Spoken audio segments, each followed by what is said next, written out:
mágica del amanecer, La Mancha contagia necesariamente una pulsión de euforia, de inquieta sorpresa, de apacible encantamiento, tal y como si del viajero fueran enseguida a cuidar doncellas y princesas de su rocín.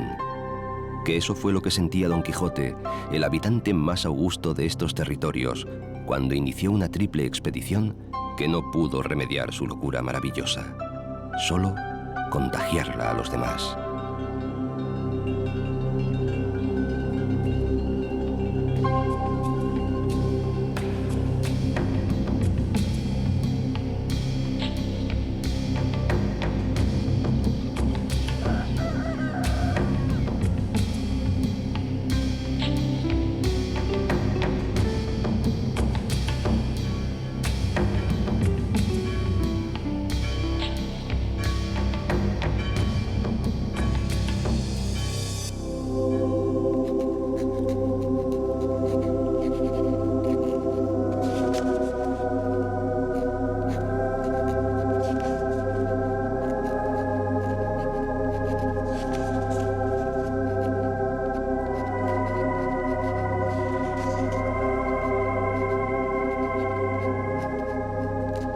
Ningún topónimo español es más conocido y más querido en el mundo que el de La Mancha, porque aquí nació, aquí murió, aquí reveló sus pasiones y forjó su mito uno de los más grandes personajes de la literatura universal, es decir, uno de los mejores inquilinos del corazón de los hombres.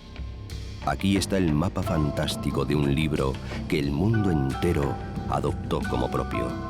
El aventurero sueña. Soñó la vida en la llanura inmensa, bajo el cielo bruñido como un espejo. La soñó inacabable y reposada, llevando el mundo todo dentro del pecho. Un ciudadano eterno, ya ciudadano del mundo, en sutiles versos de Unamuno.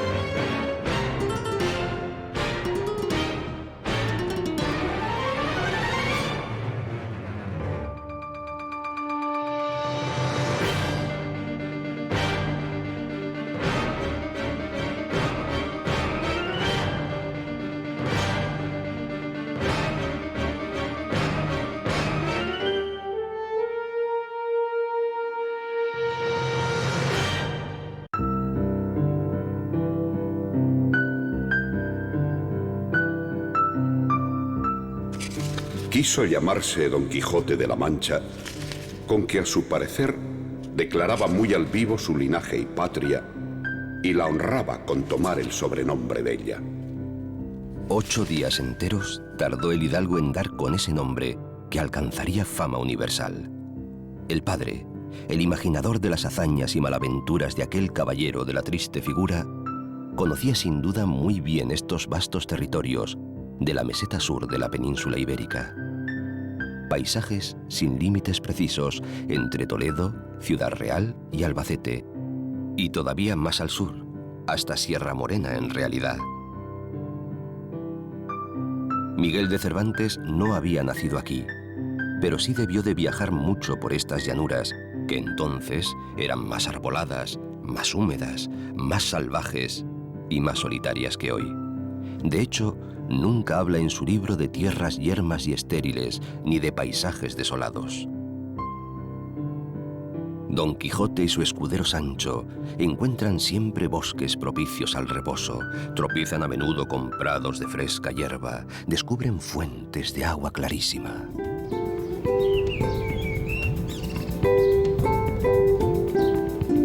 Si en la realidad no existió la persona del ilustre e inolvidable caballero andante, la verdad de su patria física sí es firme y duradera. Deliberadamente Cervantes eludió una geografía precisa y concreta. Juega con nombres, revuelve caminos, altera topónimos, confunde paisajes.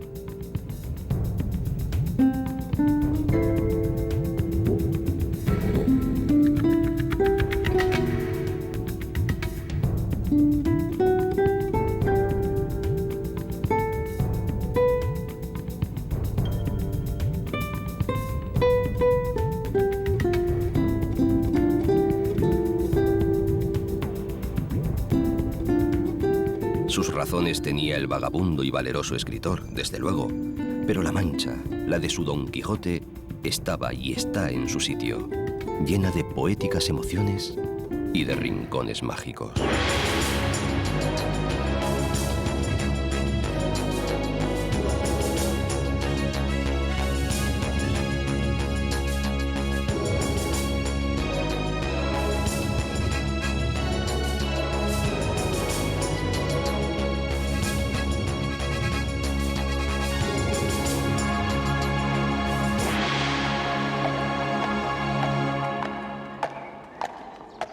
¿Ves allí, amigo Sancho Panza, donde se descubren 30 o pocos más desaforados gigantes con quienes pienso hacer batalla y quitarles a todos las vidas?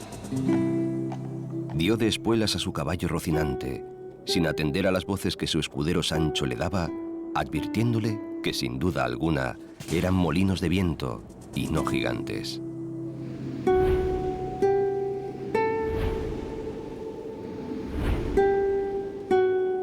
Este tipo de molinos, al parecer de origen persa, había comenzado a levantarse en muchos cerros de la Mancha poco antes de que Cervantes naciera. Eran, por lo tanto, una curiosa novedad a mediados del siglo XVI. Sigue asombrando aún su prestancia, su hermoso porte en poblaciones como Consuegra, sobre todo los que se asientan en el Cerro Calderico, mirador fastuoso sobre la que Azorín llamaba llanura ancha, llanura infinita.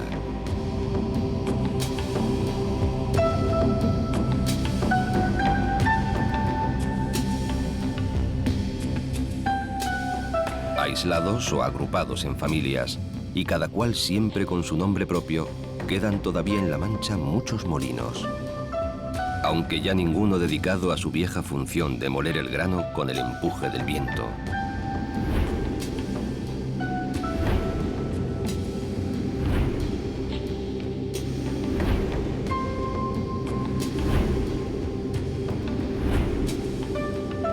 Los de la villa antigua y famosa de Consuegra, la que guarda recuerdos romanos y celebra cada mes de octubre su rica cosecha de azafrán, poseen sin duda una elegancia especial, ya que son vecinos de uno de los más imponentes castillos manchegos.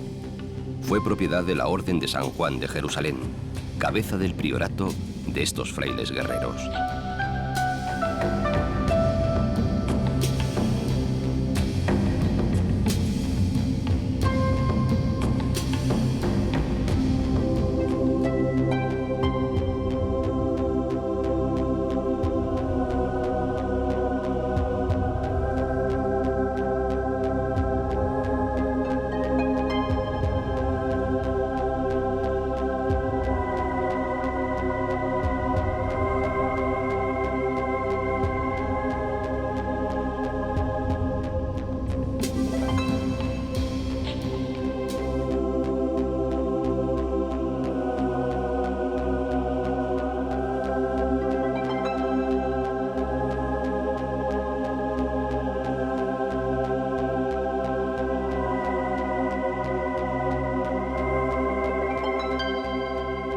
Caballeros y molineros poseían desde luego uno de los sitios mejores para contemplar el mundo y alegrarse en él.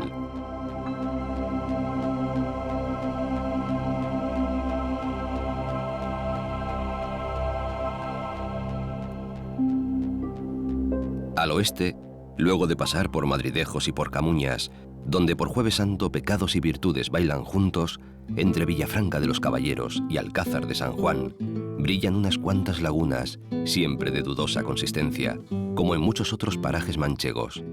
Lagunas que alimentan en secreto al río Guadiela y al misterioso Guadiana.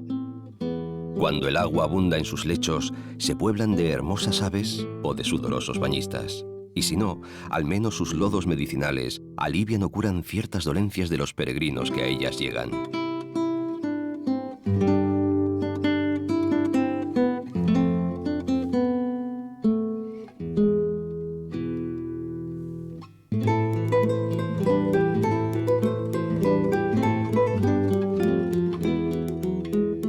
Unas sierras próximas de modesta prestancia autorizan a una población plantada allí a llamarse Puerto Lápice.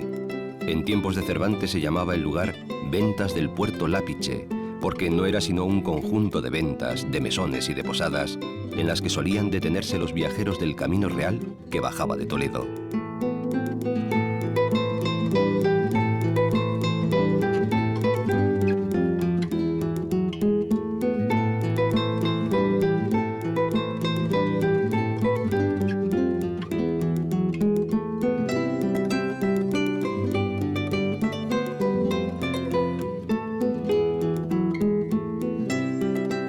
Sobreviven, más o menos recuperadas, reconstruidas o levantadas de nuevo, unas cuantas ventas en este y otros pueblos vecinos, alguna de mucha calidad arquitectónica y agrado para el viajero de hoy. Mas para Don Quijote podían ser inexpugnables castillos. Y si en una, muy mísera, había sido armado caballero en aciaga noche, en otra padeció desgraciada aventura con la moza asturiana llamada Maritornes, a cuyo novio nada gustó el comportamiento del caballero. Tanto este como su fiel escudero acabaron muy maltrechos, molidos y aporreados, manteado Sancho incluso, en aquella venta de la que tampoco debemos acordarnos.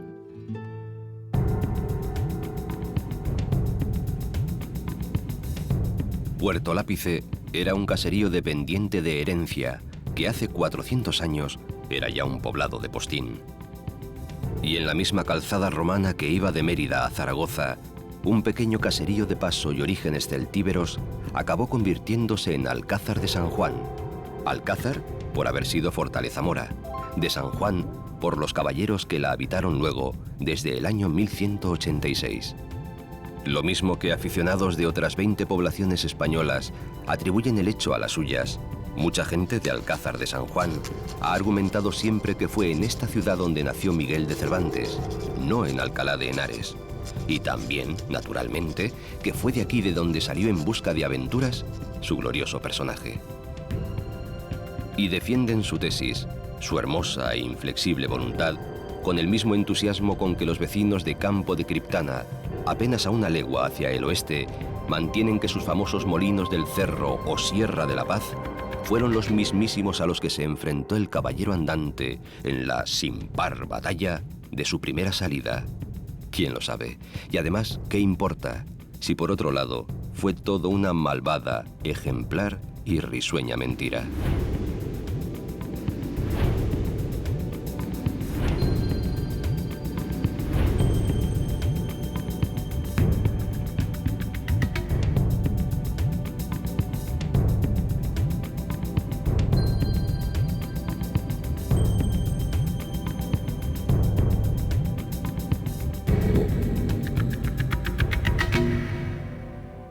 La furia de los tiempos ha ensalzado y arruinado mucho a estos vigorosos y espléndidos molinos, de los que ahora sobreviven 10.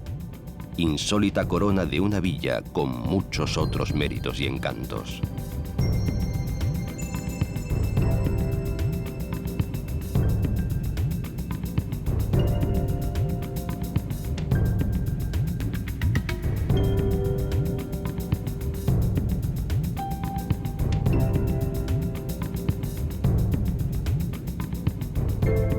Campo de Criptana, calles estrechas, empinadas, silenciosas, hermosas casas campesinas y solariegas, encaladas muchas de ellas y con su faldón de añil, y una larga historia popular. Cualquier población manchega que se precie, honra y venera sus propios molinos, sean antiguos o modernos. Quintanar de la Orden Militar de Santiago, para más señas, se enorgullece de ellos y de muchas otras cosas, sobre todo del campanario de su parroquia gótica tardía, dedicada, naturalmente, al propio Santiago. Un antiguo cronista dijo de esta torre que es tan grande de alta y gruesa que en España no hay 6 mejores que ella. Puede que tuviera alguna razón su hipérbole. Y tampoco hay muchas plazas de toros tan lucidas como la de este pueblo tumbado en medio de la llanura.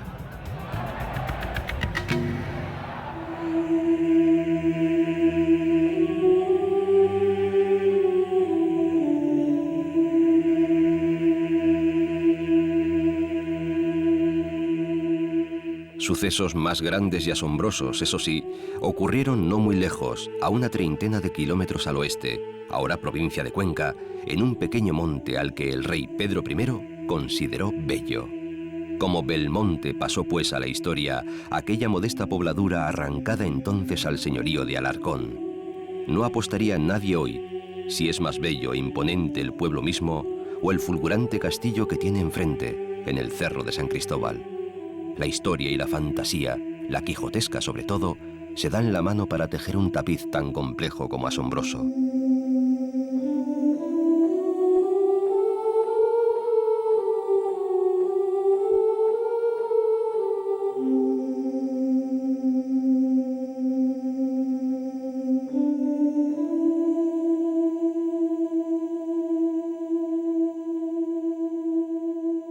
En sus tiempos de mayor poderío, las murallas eran el doble de altas de como hoy se ven.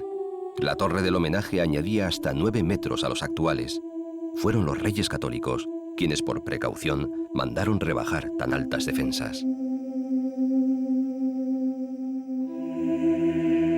Los muros y los aposentados de este fiero edificio encierran desde luego tal cantidad de historias que daría pavor asomarse a ellas. Aquí dicen que estuvo asilada, o presa, la Beltraneja, la que disputaba el trono a su tía Isabel de Castilla y que logró escapar descolgándose desde una ventana. Y aquí vivió, ya viuda, la emperatriz Eugenia de Montijo, cuando perdió el trono francés su marido Napoleón III. Luego cedería el castillo a frailes dominicos franceses, que al irse se llevaron casi todos sus grandes tesoros.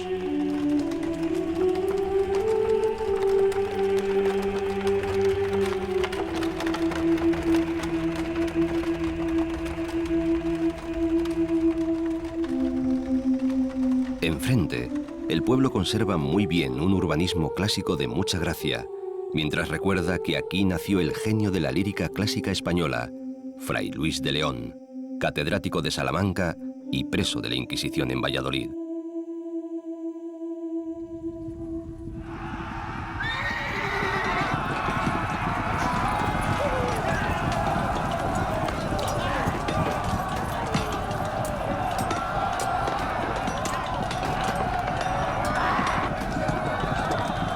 Por el castillo de Garcimuñoz se añade a la larga lista de importantes nombres otro más, enaltecido y glorioso, el de Jorge Manrique. Intentaba asaltar sus muros, peleando en favor de la princesa Isabel, cuando le atravesó el cuerpo la lanza de un soldado de los de Villena, seguidor de la Beltraneja. El inmenso poeta autor de las coplas moriría poco después en el vecino pueblo de Santa María del Campo Rus. Nuestras vidas son los ríos que van a dar a la mar. No había cumplido 40 años.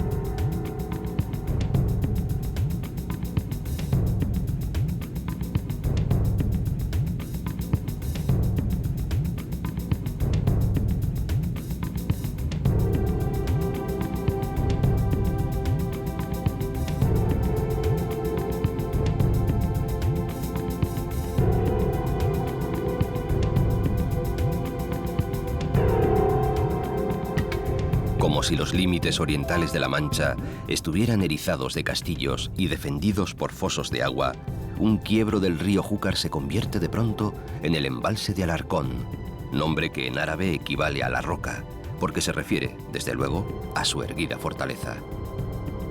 Tenía yacimientos ibéricos y romanos. Consiguió recuperarla para los cristianos Alfonso VIII, unos años después de conquistada Cuenca. En realidad, la leyenda asegura que la venció un caballero llamado Fernán Martín de Ceballos. Hombre araña de la época, escaló a pulso la muralla con la ayuda de 2 dagas y ante la sorpresa de los sitiados, consiguió abrir las puertas a sus compañeros de armas.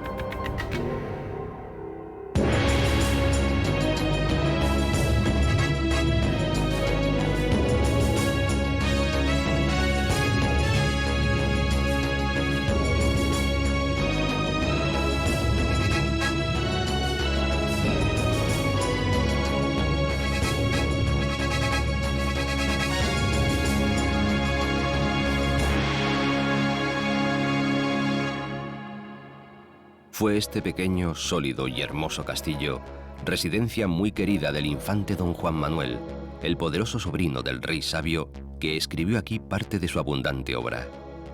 Todavía resaltan hoy, junto a la silueta de la fortaleza sobre el promontorio, ahora parador de turismo, las bellezas de esta pequeña e íntima población medieval. Los viejos puentes, los grandes bosques de las riberas del Júcar y los hondos tajos que abrieron sus aguas.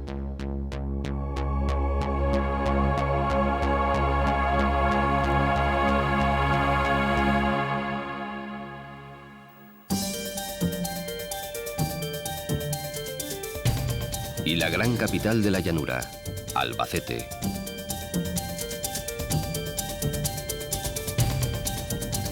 Parece que su nombre árabe, Albasit, hace ya referencia a ese carácter, llanura. Pero entonces era solo una alquería, y cuando se apodera de estas comarcas el rey Fernando III, en el año 1241, la capital manchega no era más que una aldea con el único mérito de encontrarse en un buen cruce de caminos. Una aldea que aguardaba a que el inevitable marqués de Villena le echara una mano de apoyo. Pero todo sucedió sin muchos esparavanes históricos. Cuando Cervantes se divertía y lloraba escribiendo El Quijote, y cuentan que anduvo por aquí de transeúnte en una posada de la calle del Rosario, Albacete albergaba a unos 5.000 habitantes. 3 siglos más tarde, en 1900, alcanzaría apenas los 20.000, y eso que en 1833, con la reestructuración administrativa que crea la provincia, el raso poblado había adquirido ya honores de capital. Tardaría todavía siglo y medio, prácticamente hasta hace unos 40 años, en calzarse su apetecida dignidad y en rodearse de los elementos de trabajo y riqueza como para empezar a ser respetada, y no solo por sus navajas.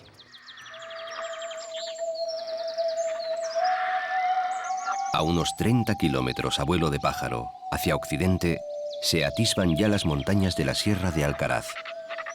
Comienza a extinguirse la gran llanura manchega, aunque no sus historias.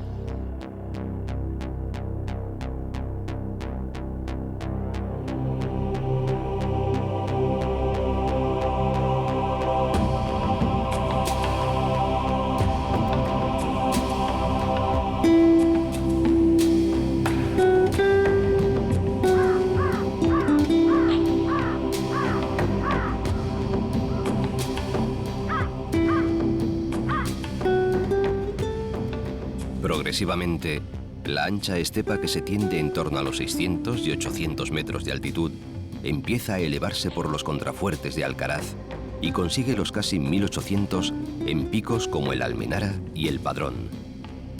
Se trata de una sierra verdadera, no muy extensa, pero bravía, y tan hermosa como poco conocida, pero debió de estar poblada ya desde el Neolítico, a juzgar por los vestigios hallados en sus dominios.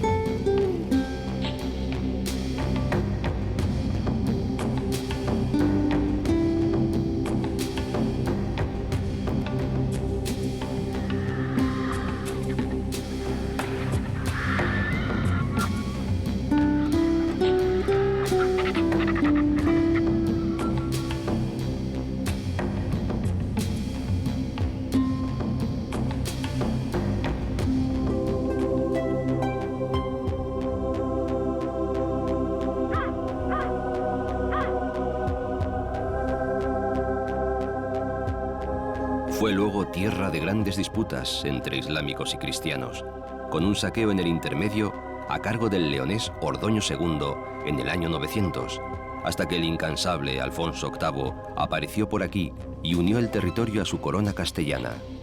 Le ayudó mucho el arzobispo de Toledo, que mandó derribar todas las mezquitas, menos la mayor de Alcaraz, a la que convirtió en iglesia.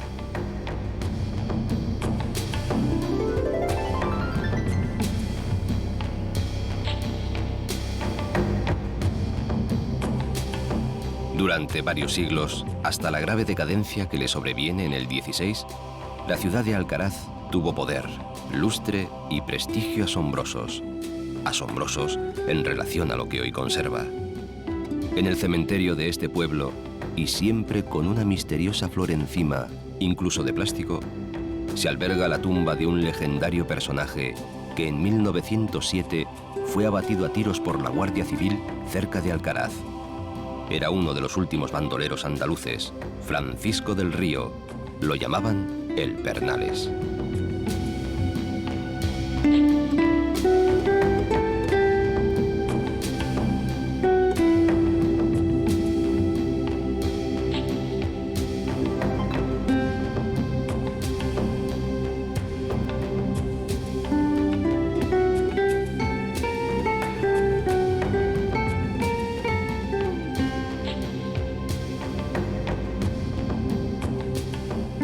Parajes muy atractivos, densos bosques y pequeñas poblaciones, Reolid, Riópar, con su porción de historia, grande o chica, abrazan a la antigua ciudad de Alcaraz.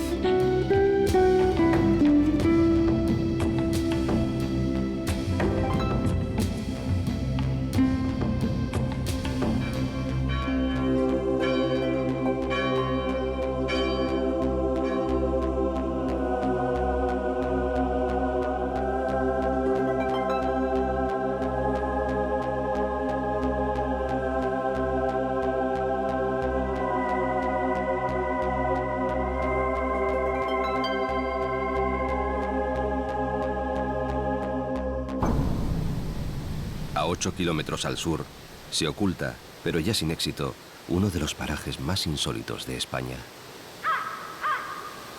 Se trata de una grieta en el rocoso Farallón, que a 150 metros de altura deja salir las aguas del río Mundo.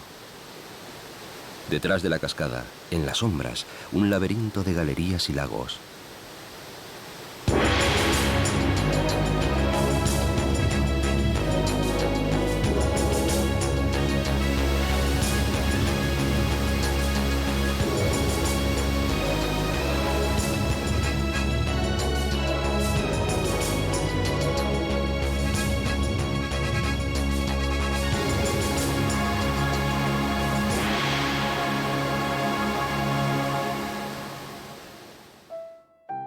Más o menos cuando Don Quijote y Sancho cabalgaban para esconderse en Sierra Morena, entre los baldíos que cruzaban se estaba construyendo un lujosísimo palacio de estilo italiano y con intervención de artistas italianos. Era su dueño, amante de aquellas soledades, el almirante don Álvaro de Bazán, marqués de Santa Cruz, capitán general del mar Océano, rayo de la guerra, según Cervantes, el que había ganado a los turcos en Lepanto y el que no podría después terminar de organizar la desdichada Armada Invencible, porque tropezó con la muerte. Mas, ¿por qué esa vivienda lujosa e inmensa, que hoy sirve de archivo general de la Marina, en medio del secarral manchego? La copla popular lo explica. El marqués de Santa Cruz se hizo un palacio en el Viso porque pudo y porque quiso.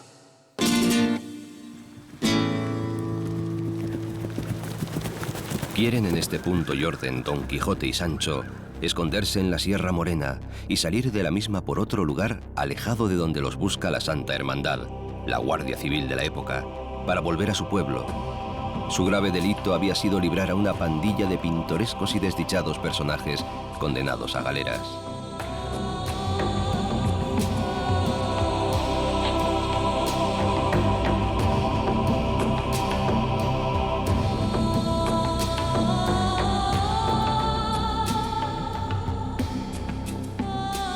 Oscura, sombría o morena es la grande y espesa sierra que divide las llanuras manchegas de las campiñas andaluzas. Incluso Sierra Negra la apoda humorísticamente Cervantes, y parece que fueron los romanos los primeros que así la contemplaron, gusto que el poeta Machado alabaría cuando enseñaba en Baeza. Paso difícil y peligroso antaño, incluso para los ejércitos, escondite famoso de bandoleros. No lejos de estos pagos estaba el de José María el Tempranillo, contrabandista y bandido, al que la leyenda ha querido considerar bueno y generoso.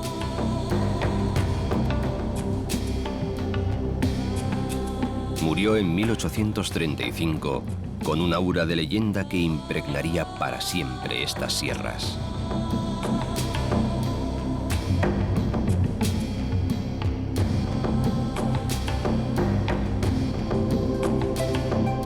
El caballero Don Quijote, escondido en estas alturas, decide imitar a su ídolo, Amadís de Gaula, y practicar aquí penitencias y ayunos.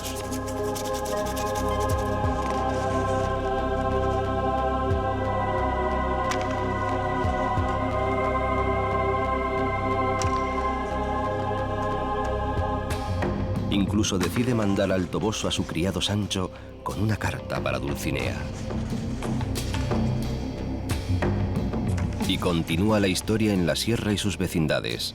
Sancho olvida la carta, encuentra en una venta al cura y al barbero de su aldea, y todos juntos traman un divertido teatro con protagonismo de una inteligente muchacha llamada Dorotea, alias Princesa Micomicona, que por allí también pena, y consiguen en fin sacar al vagabundo de aquellos ásperos andurriales, más o menos por donde había entrado.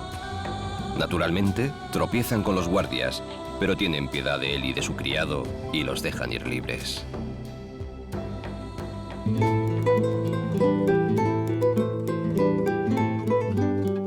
Y libres van hacia el norte, hacia la mancha de sus correrías, hacia Valdepeñas.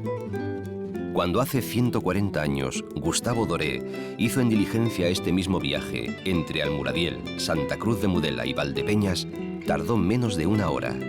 Recorría las posibles rutas quijotescas para realizar las ilustraciones de una edición de la novela que había de publicar en París la editorial Hachette.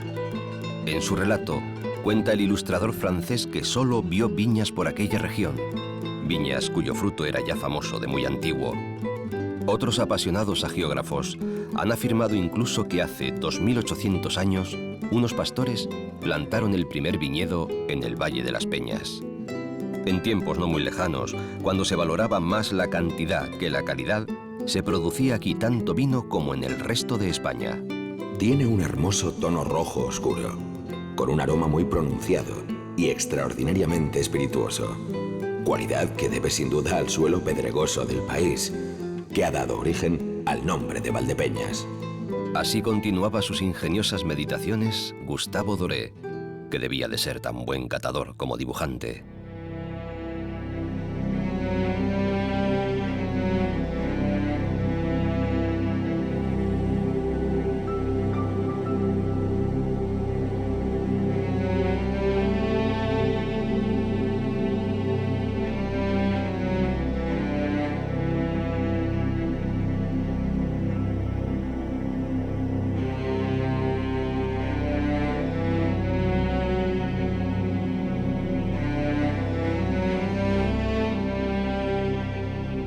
Pero, como se ha dicho, la tradición viene de antiguo, y siglo a siglo, los vinos de Valdepeñas llegaron a ser los predilectos de la corte de los Austrias, y durante el siglo XIX se comenzaron a exportar grandes cantidades a Rusia, a Cuba, a Filipinas, y con el nacimiento de la botella, a los 5 continentes.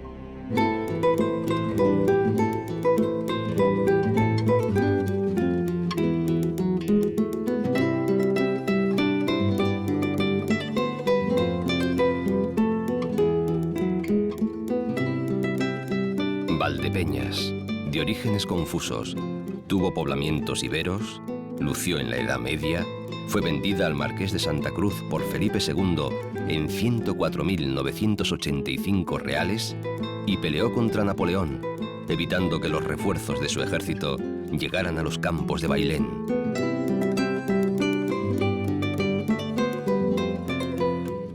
Es tierra de perdiz roja, buen queso manchego y sigue siendo la gran capital del vino.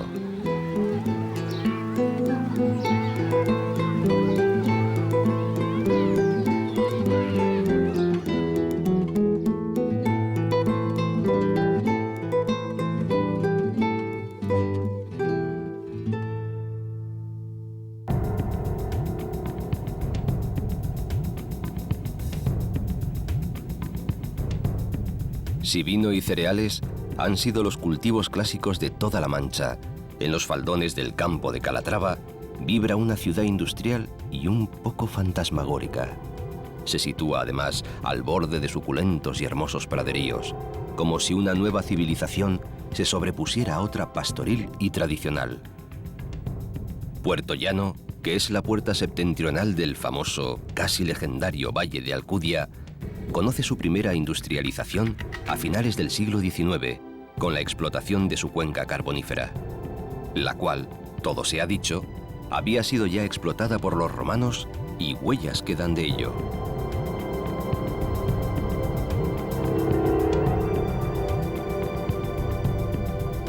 Poco después de terminada la Guerra Civil, se iniciaron las instalaciones de un complejo petroquímico que cambió radicalmente el carácter de la población.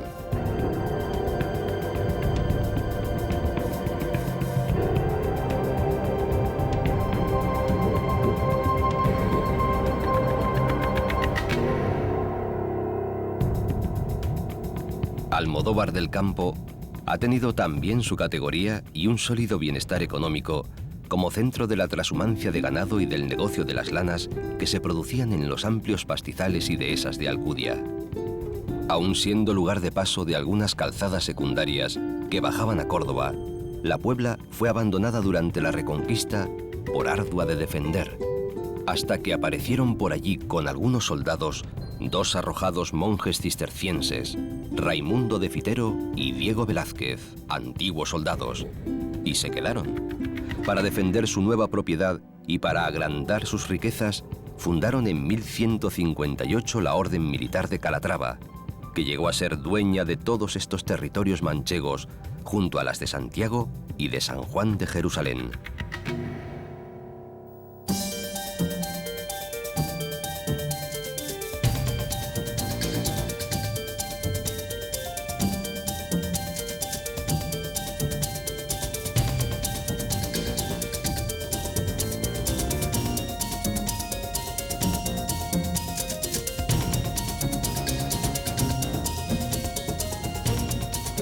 La capital administrativa de todos estos territorios manchegos occidentales es Ciudad Real.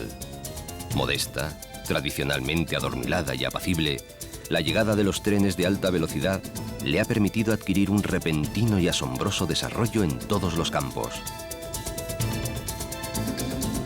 La Villa Real fue mandada construir por Alfonso X el Sabio, con murallas, 120 torreones y abundancia de iglesias y mansiones señoriales. La función a la que la destinaba el rey era ser plaza fuerte propia frente al creciente y peligroso poderío de los frailes militares. De aquel antiguo recinto amurallado apenas queda la Puerta de Toledo y algunas huellas de un casco antiguo que antaño debió de tener mucha semejanza con las medinas y zocos morunos, con gremios de artesanos agrupados en una misma calle.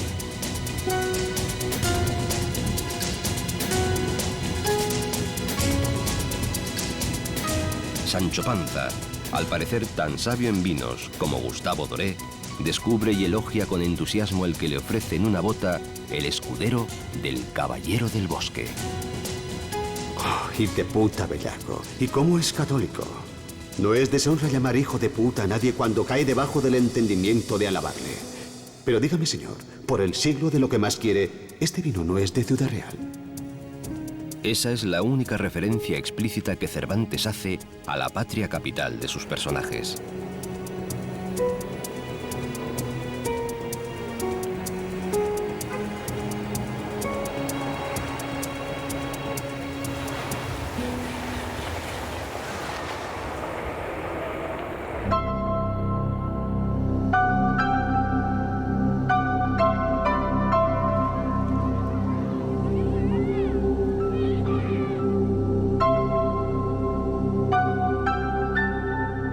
Si Ciudad Real es la capital política de los antiguos campos de Calatrava, Almagro es el centro de su donosura y de su prestigio cultural y estético. Sin duda la villa más elegante de la provincia. Nacieron las dos más o menos a la vez y con igual propósito político, pero el establecimiento de la corte de los maestres calatravos primero y la llegada 3 siglos más tarde de una familia de banqueros flamencos, los Fugger, Fúcares los llamaron aquí, transformarían por completo a Almagro. Los maestres levantaron grandes iglesias, amplios conventos y fastuosos palacios.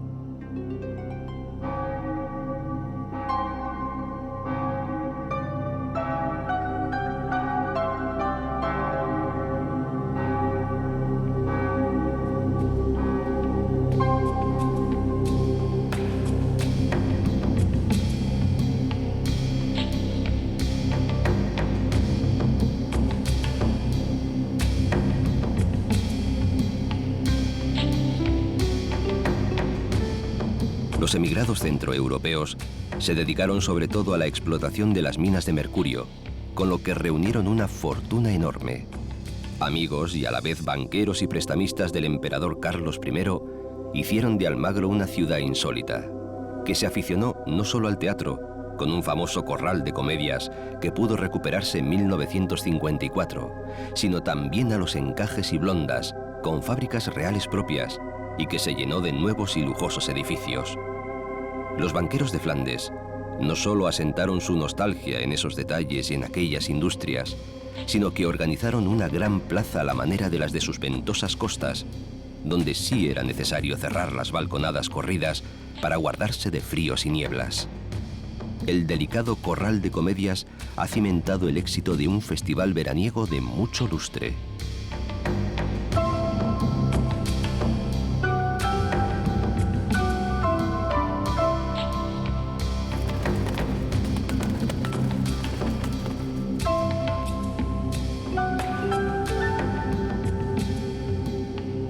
El hijo más ilustre de la ciudad, Diego de Almagro, el que conquistó Chile, está representado a caballo en un frondoso rincón, al final de la plaza, como organizando la vida lenta, ordenada, sutil y apacible de esta preciosa población manchega.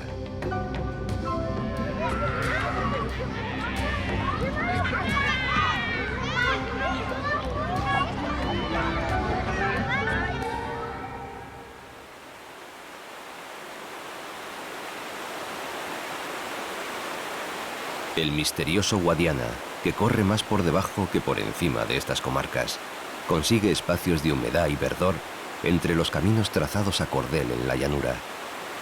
Aquí la riqueza es sobre todo el vino, fiel compañero del queso manchego, que por ser ya patrimonio de la cultura del mundo y testigo de las costumbres de un pueblo del que obtiene su apellido, bien merece un tiempo aparte en otra buena andanza por esta región, con la buena compañía de los ricos y muchos caldos que por aquí se catan.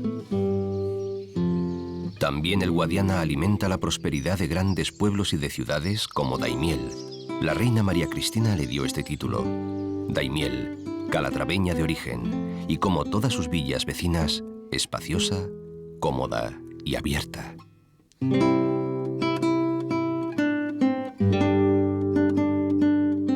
Alguna fama debe sin duda el pueblo a Las Tablas, extraña región de lagunas, charcas y canales que se ocultan entre ondulantes lomas y suaves páramos.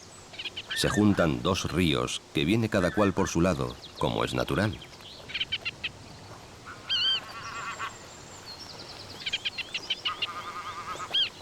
Por el norte, el Cihuela se arrastra perezoso desde las parameras de Cabrejas, en la serranía conquense. Trae aguas salobres, además de escasas, salvo cuando arrecian las lluvias. Por el sur surge oficialmente el Guadiana en unos llamados ojos, aunque ya prácticamente ciegos, unos kilómetros más arriba y con aguas dulces. Esas y otras aportaciones similares se mezclan al fin en los desbordamientos de las tablas y crean un ecosistema tan peculiar como frágil. Siempre lo fue, ya que ha dependido de la afluencia del agua y siempre las llanuras se la han bebido, pero la voracidad humana lo llevó al borde de la desaparición.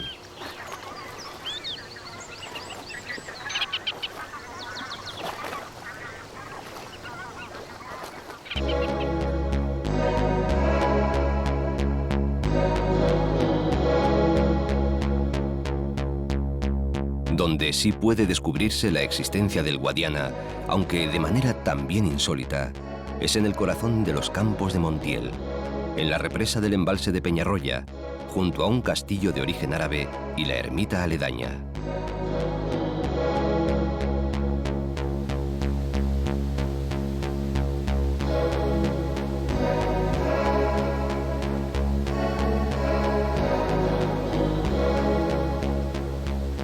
En ese valle largo y ancho, de rocosos muros, el río se contiene, se exhibe, existe de verdad, rico, azul, brillante.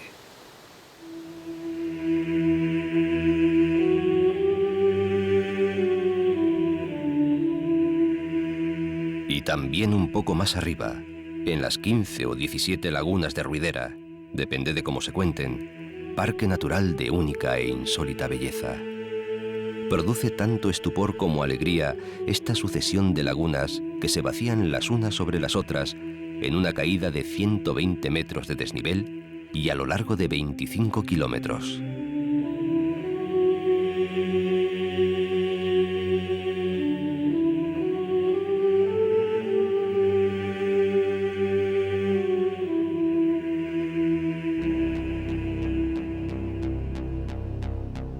Don Quijote creía naturalmente que esos apacibles estanques de muy diferente tamaño y forma eran unas muchachas encantadas por el mago Merlín, damiselas que lloraban sin descanso. ¿Son verdaderamente el río Guadiana? Quizás en parte sí. Nadie se pone de acuerdo, porque este río arrastra un muy antiguo y mágico misterio en toda su primera mitad. De cualquier manera, el mismo Cervantes se encarga de señalar que las lagunas, además de bellas, son famosas. Lo eran ya entonces, en toda la Mancha y aún en toda España. Un imaginado y verdadero jardín del Edén.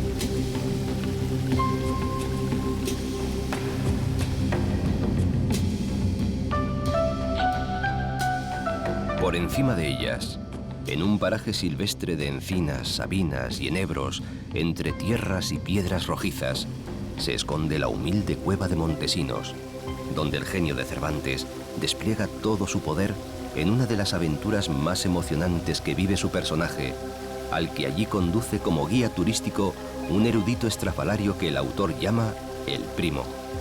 Don Quijote, dormido o soñando, transmutado en espeleólogo, a quien tienen que izar con una cuerda, encuentra un maravilloso palacio subterráneo y por allí circulan Montesinos, el mago Merlín, el Guadiana encadenado, la reina Ginebra y otras damas famosas de los libros de caballerías.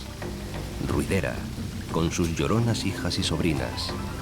Y en fin, la mismísima Dulcinea encantada, saltando y brincando como cabra.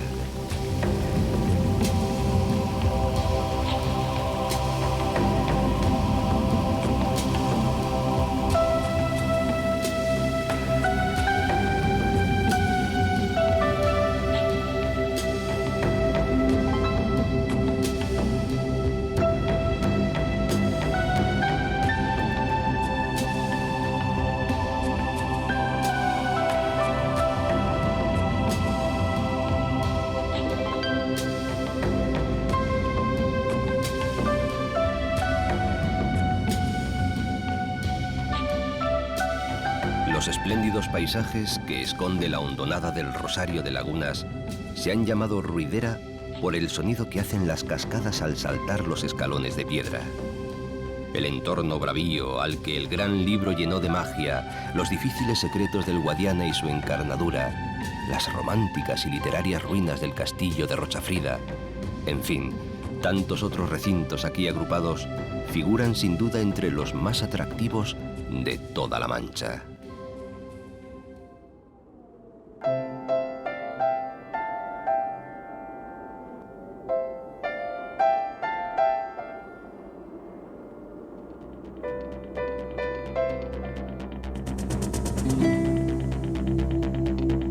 Donde hay clara memoria de la estadía de Cervantes es en Argamasilla de Alba, aunque a la postre con gran disgusto del escritor.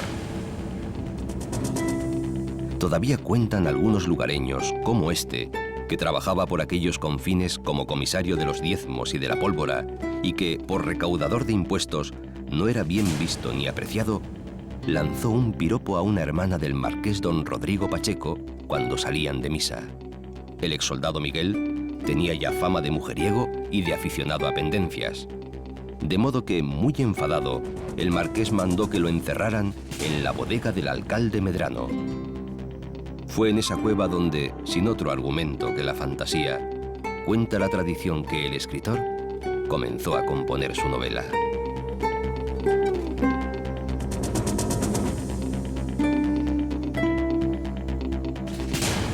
Y son muchos los que mantienen que fuera Argamasilla la patria de Don Quijote, del libro e incluso también del personaje protagonista, que sería el mismísimo Rodrigo Pacheco, el hidalgo justiciero e intransigente.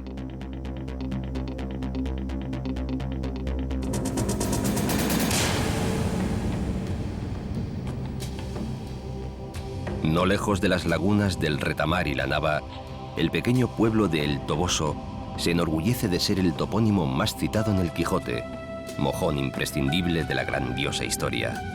Y todo porque allí naciera una labradora llamada Aldonza Lorenzo, nombre que en su tiempo era feo e indigno, pero que su loco enamorado sustituyó por otro que no desdijese del de él. Aquella mujer, aquella fantástica entelequia, se convirtió pues en la gran señora y princesa Dulcinea del Toboso, objeto permanente de los pensamientos y los anhelos del caballero andante.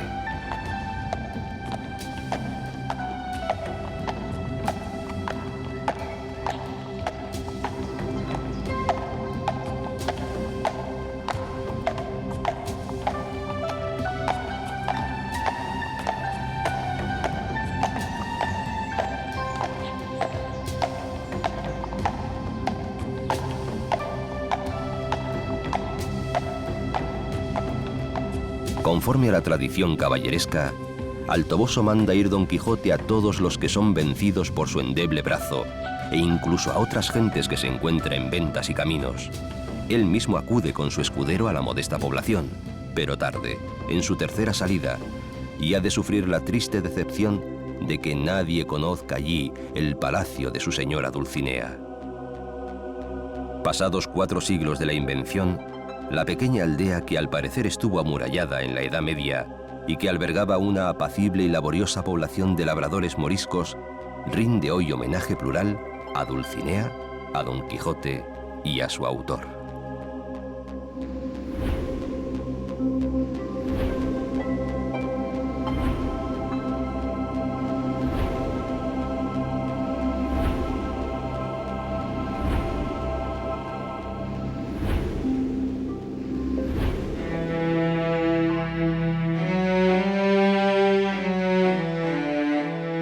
Muchas poblaciones campesinas, las grandes y luminosas llanuras de la Mancha con sus ríos secretos, sus esponjosos valles, sus montañas limítrofes. Las personas y las cosas de esta vasta, interminable meseta continúan hoy impregnadas por el aroma de unos seres que nunca existieron, salvo en el corazón piadoso e imaginativo de un escritor vagabundo y pobre. Su enorme talento consiguió ponerlos a nuestro lado y que formen ya parte de nosotros mismos. El ancho mundo es un encantamiento afortunado, inevitable y permanente. Los molinos siguen siendo gigantes dormidos, las ventas continúan mostrando sus almenas de castillo. Don Quijote, el que tan vivo y generoso ha cruzado la historia de España, continúa cabalgando por la Mancha a lomos de su flaco caballo Rocinante, en compañía de su sabio y amable escudero Sancho Panza, rodeado de seres maravillosos y de nuestro propio encantamiento.